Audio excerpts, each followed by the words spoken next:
Хәерле көн, Татарстан. Хәерле көн, хөрмәтле телевизор караучылар. Бүген 22 март, сишәмбе. Мин Әзәхмәтҗанова һәм тапшырыбызның иҗат төркеме барыгызга да матур, хәерле көн теләп калабыз. Бүгенге көннең тарихка нинди вакыйгалар белән кирип калганын алдагы минутта белербез. Бүген халыкара су ресурслары көне. Көннең идеясе беренче тапкыр 1992 елда Рио-де-Жанейрода узган конференцияда яңгырый. Җир шарының 70% су белән капланган булса да, 20нче гасырда суның куллануы 6 тапкырга арту сәбәпле ресурсларга карата игътибарлы булырга кирәк икәнен онытмаска кирәк. 22 мартта Россиядә тагы бер су бәйрәме үткәрелә – Балтик диңгезе көне. Диңгезнең уртача тирәнлеге 51 метр, ә иң тирән урыны 470 метрга кадәр җитә. Балтик диңгезе Россия, Европа һәм Азия илләрен бәйләп торучы су юлы. Бүген 22 мартта такси йөртүчеләр һөнәри бәйрәмнәрен билгеләп үтәләр. 1907 елда Лондон урамнарына махсус счетчиклар белән җайландырылган беренче машиналар чыга. Россиядә беренче такси машиналары шулай ук 1907 елда күренә башлыйлар. 1989 елда Казан дәүләт консерваториясе халык уен коралларында башкаручылар арасында бәйге оештырып җибәрә. Элегрәк республика статусындагы конкурс бүгенге көндә халыкара дәрәҗәдәге бәйгегә әверелде. Узган атнада 6нчы тапкыр узган бәйгегә нәтиҗәләр ясалды, гала концерт узды.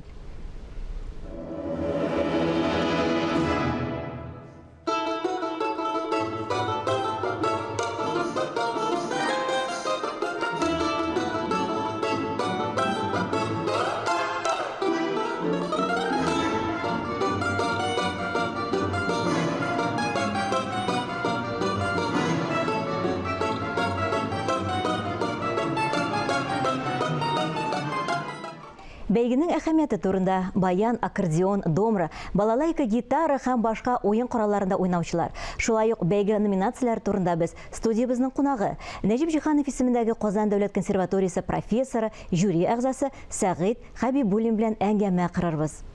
Хәерле көн, исәнмесез, Сәгыйд Мулланович. Исәнмесез. Иҗади үсешкә ия булганнарны пропагандалау һәм шулай ук эстетик тәрбия бирү бу инде бәйгенең әһәмияте.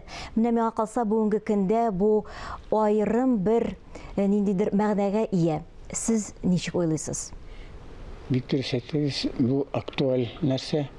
Чөнки яшьләрне эстетик тәрбияләү ул гомумән безнең төп максатыбыз консерваториядә гына түгел, башка һәрбер уку йортта да шул булырга тиешле.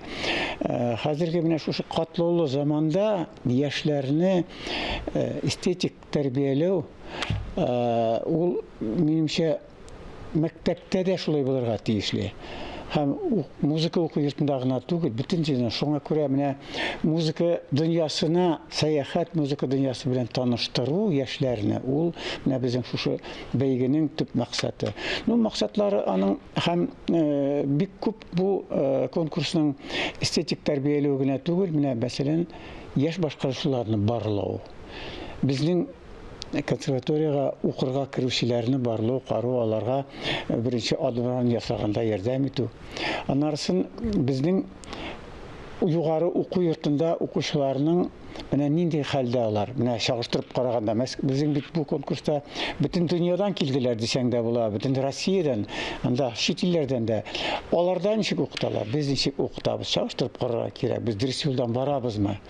Аннарсын тагы менә укып бетергәчтен аларга башкару салган. Бәлки ул ниндер укытучы юлы белән барырмы, фәнни юлдан барырмы, башкаручы булырмы? Аларга менә беренче адым хәйр-фатиха бирү, менә аларның бәяләү, аларның башкаручыларын.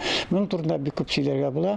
Аннарсы менә шушы номинациялар турында менә миңа бик ошаганы, мәсәлән, Бұрынғы халықның милли уен құралларында да башкаручыларның бір номинациясы бар. Мәсәлән, татарларда курайда, гармунда уйныйлар. Урта Азиядан алар үзләренең уен құралларын алып киләләр. Кытайдан да килүчеләр бар, үзләренең халык уен құралларында уйнаучы. Анда һәм Беларусь, Украина ягыннан киләләр, менә быел Украинадан килмәделәр кызганычка каршы. Шуңа күрә менә бу сез әйткән эстетик тәрбияләү ул бик зур әһәмиятле. Аннарсын аның без бик сөенәбез балалар, менә шундый беләсезме? бәйрәм булды. Менә бер атна бәйрәм. Керәсең консерваторияга, Сәйдәшев залына. Анда бөтенче төрле телдә сөйләшәләр, төрле уен кораллары яңгырый. Анда беләсезме шундый. Димәк, кызыксыну бар дип әйтсәк була, чөнки бит инде без ничектер әйтәбез, яшьләр бүгенге көндә күбрәк компьютерда утырырга яраталар, телефон карап утыралар, телефонга. Югыйсә барыбер дә кызыксыну бар, халык уен кораллары белән кызыксыналар. Катнашырга теләүчеләр 300-дән артык булды. Аннарысын менә шуны әйтеп китәсем килә. Димәк, башкаручылар чит төбәкләрдә яшәүче, чит илләрдә яшәүче Казан консерваториясын алар теге беләләр. Аларга баш ияләр дигән. Шунда катнашу өчен алар зур узын бәхет дип саныйлар. Менә бөтен кеше күпме килә безгә Казан ишәде. Сезнең консерватория шундый әйбәт икән. Шул хәтле яратып киттек диләр. Ул бит безнең консерваторияна түгел, татар сәнгатен, менә татар музыкасы белән таныштырабыз без. Алар шәһәр буенча сәяхәтләр эшлиләр.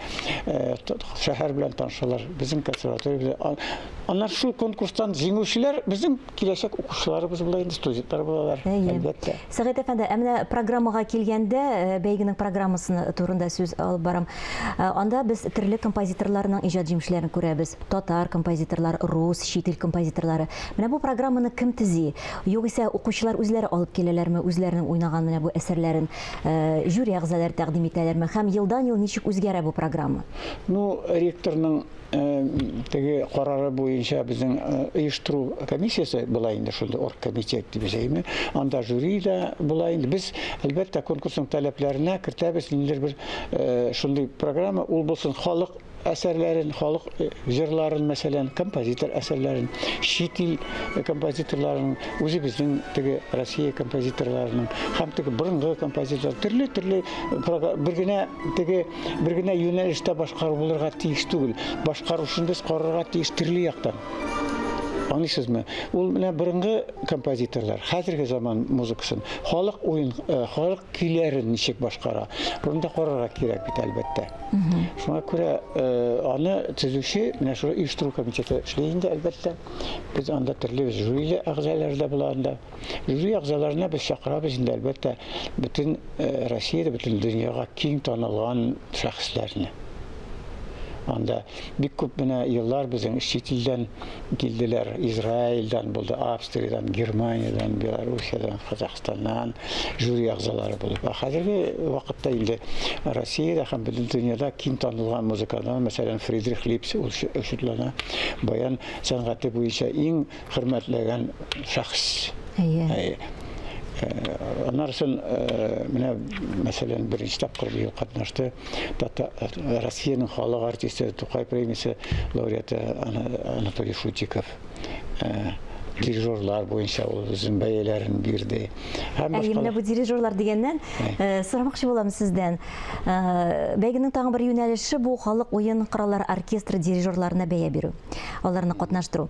Менә халык арасында дирижер һөнәренә ниндидер бер аерым бер шундый караш бар дип әйтимме? Әле моның өчен акча да түлиләрме дип, шулай дип әйтеп куялар. Югыйсә бит дирижер һөнәре бу үтә дә катлаулы һөнәр. Менә сез берничә сүз белән генә әйткәндә, дирижер кем ул? Ничек бәяләр идегез? Халык шулай инде, кулын селкеп торган да, нәрсә эшләй ул дип аңлашылмый. Менә уйлап карагыз әле, мәсәлән, оркестрда 100 кеше диеме. Һәркем кемдер тизрәк уйныйсы килә, кемдер әкренрәк, кемдер катырак тавыш белән уйныйсы килә, шулай бит. Аларның бөтенесен бергә башкартырга кирәк бит. Мәсәлән, без нигә Салих Сәйдәшев исемен куйдык? Салих Сәйдәшев ул композитор, башкаручы һәм дирижер. Менә театрда карагыз әле, оркестр утыра. Тегендә җырчылар сәхнәдә инде. Аларны ничектер бергә тушарга кирәк, вакытында аларга күрсәтергә кирәк, ничек чыгыш ясарга.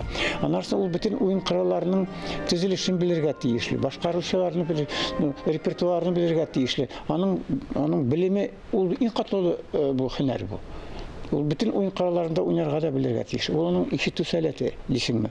Ул аның турында сөйләргә була, аерым тапшыру эшләргә була. Сәйдәшев атаклы дирижер булган. Бөтен кеше әйтә бит, ул чыга сәхнәгә, оркестр яңгырый. Кайбер кеше чыгарга может, кулын сирки оркестр уйнамый. Бик катлаулы нәрсә, бик зур коллектив белән җитәкчелеге, директор. Менә шундый Такша Сәйдәшев та бу конкурста безнең дирижерлар булу. Чөнки ул бик андый конкурс халык уен караулары дирижерлары Россиядә беренче генә. Аннарсын безнең үзебездә дә бик күп оркестрлар бар. Мәсәлән, дәүләт халык уен караулары оркестры. Аннарсын Казан Нур оркестры безнең менә Расим Ильясов. Һәрбер уку йортында бар, муниципаль оркестрлар бар. Аларга biz җитәкчеләр әзерләргә кирәк. Укытучылар һәм дирижерлар. Шуңа күрә бу номинация бик хуплап килделәр анда катнашучылар төрле илләрдән. 70 еллык тарихы булган консерваториядә этно-музыка кафедрасы эшләп килә. Бу чагыштырмача яңа кафедра дип әйтсәк була. Менә бу фольклорны зур сәнгати дәрәҗәдә өйрәнү милли сәнгатебез өчен кайсы яктан файда китерә икән? Дөресен кирәк, этномузыкология ул халык иҗатын өйрәнү фәне. Анда безнең укучыларыбыз авылларда аларның күп эшләре шунда төрле фольклор экспедициялар дип уйлыйм мин. Менә бөтен Россиядә җирибез, каятта татарлар күмәк яшәйләр. Бөтен Россиядә Крымга да барабыз, Астраханда, Себергә дә анда име. Татарлар ничек яши? Борынгы милли безнең үзем эшләребез, менә җәүһәрләребез ничек сакланырга тиеш алар менә. Менә беләсезме? Музейга керәсең икән, нинди генә музейга керсәң дә анда шук эшләр бар, теге ташлар бар. Менә ул таш шук эш булган икән заманда, балта булган мәсәлән әйме. Музыка сәнгате дә шулай. Бәйтләребез бар, мөнәҗәтләребез бар, уен кораллары бар, теге төрле җырларыбыз бар, биюләребез. Аларны бит ничек сакларга кирәк. Картлар, олылар китеп баралар. Аларны без менә өйрәнергә кирәк. Аларның башкаруларын язырга кирәк. Һәм аларны без сакларга тиеш. Менә алар ничек булган шулай. Элекке заманда менә 100 ел элек мәсәлән. Ул әгәр дә композитор эшкәрткән икән халык киен, ул инде халык кие булмый, ул композиторның татар халык киенә нигезләнеп эшләгән ки. Бу без менә шушы җәүһәрне шулай ничек булган шулай сакларга. Чиста фольклор, музейда кебек. Ул бик зур әһәмиятле эш, бик күп фольклор экспедицияларында җирибез, күп бик җыентыклар чыгарабыз. Алар үзләре менә безнең укучыларыбыз җыруына түгел, алар башкаралар да әле шул җырларны. Әбиләрен ничек башкарган, алар да шулай башкаралар. Бер караганда безгә өйрәнмәгән инде теге без бит гомер буе композиторлар Кулешерев, Жиганов, Файзи, анда Музафаров халык киләрен эшкәрткәннәр, аларның әсәрләрен тыңлыйбыз. Ул ничек булган? Бу әлег әби бабаларыбыз ничек булган заманнарында ничек җырлаганнар. Менә аны яңадан кайтару, менә шушы төп максаты ул шушы безнең этномузыкологияның бик кирәкле һөнәр дип әйтәм мин. 60 елга якын сезнең укыту тәҗрибәгез бар бүгенге көндә. Менә бер әңгәмәдә сез булай дип әйткән идегез, укыту бар, безнең тәрбия юк дип. Менә шушы юнәлештән инде үзгәртүләр кертер өчен нәрсәләр эшләргә кирәк икән? Укытучы һөнәренә гомумән алганда игътибарны арттыру, ихтирамны арттыру өчен нәрсәләр эшләргә кирәк икән? Кызганычка каршы безнең хәзер менә Совет мәктәбе белән чагыштырганда, хәзерге вакыт мәктәптә тәрбияләү беренче урында түгел, белем бирү. Онсы да кирәк, әлбәттә. Күбрәк әйтәләр, ана шул безнең теге чиновниклар дип инде. Тәрбия ул гаиләдә булырга тиеш, имеш. Мәктәптә без укытырга тиеш. Менә мин хәтерлим, мәктәптә укыганда, мин Совет вакытында укыдык бит. Безнең тәрбия сәгатьләре була торган. Мәктәптә төрле һөнәри кружоклар, анда без йөридек. Бик күп төрле бәйрәмнәр. Менә минем бер кашында онытмам. Истәлдә ничек үзең тотарга тиеш, театрда ничек тотарга тиеш, транспортта ничек тотарга тиеш, оларга урын бирергә тиеш. Менә ул тәрбияләү бит ул. Укытучы безне тәрбияли торган. Хәзер менә музыка дәресләре мәктәпләрдә бармы, юкмы? Юкка чыгып бара, кызганычка каршы. Чөнки аны әзерләү югары уку йортлары азрак шиңеп бара дисәк тә була. Менә шушы конкурсны оештыруның төп максаты да шушы.